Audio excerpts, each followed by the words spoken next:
So what he does is he pulls a stool up, gets close to me, and he starts to speak in my ear very forcefully. Not yelling, but just real tough. You know you did it, you going to jail.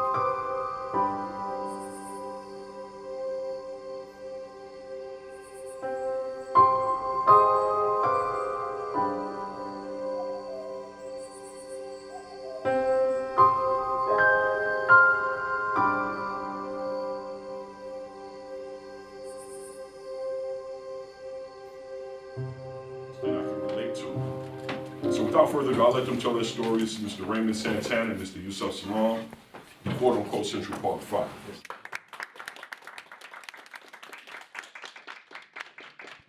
So now the questioning starts all over again. Raymond, who were you with? What did you see? What happened? You heard there was a woman in the park. Do you know about it? No. Right? So that goes on for hours. Then what happens is there's another knock at the door. Same detective comes in, grabs my grandmother, takes her out. Now he has her in the hallway, and what he's telling her is that, you know, Raymond isn't telling us everything. We feel like he's holding something back. And while he has her out there talking to her, another detective comes in. Now this time I'm sitting in the chair, he makes small talk with his guys, and he looks at me, he says, "This is that did it right here?" And they say, "Yeah, this is him," but he's not giving us everything. So what he does is he pulls a stool up, gets close to me, and he starts to speak in my ear very forcefully. Not yelling, but just real tough. You know you did it, you going to jail. You know, they read you the Miranda rights, but as a 14-year-old kid, you don't know what that is. Yeah. You don't know to stop and say, "Hold on, get me a lawyer." Right? There's no experience there. We never been through that process. So we don't know. We're just trying to get from under the process, from out of it, because of the pressure is just so great. And that's what they know. And I was the tallest one. So psychologically, they started painting a picture and said, well, Yusef Salaam is the ringleader. Look at him, he looks like the ringleader. He got these funny designs in his hair. You know, if you look at one of these photos, I don't think I have it, you know, I don't have any of the photos.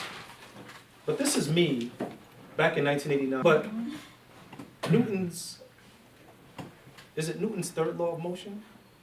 For every action, there's an equal and opposite reaction. Yeah. They always show you things like this. They never show you how she started to look like this. Somebody said something or did something, or may have bumped her or hit her, and then took a picture of her as she began to react. And so now they're saying, she's crazy. And she raised a crazier person. And that you should be angry, but you must not be bitter. Because bitterness is like cancer. It eats upon the person. It doesn't do anything to the object of its displeasure. So use that anger.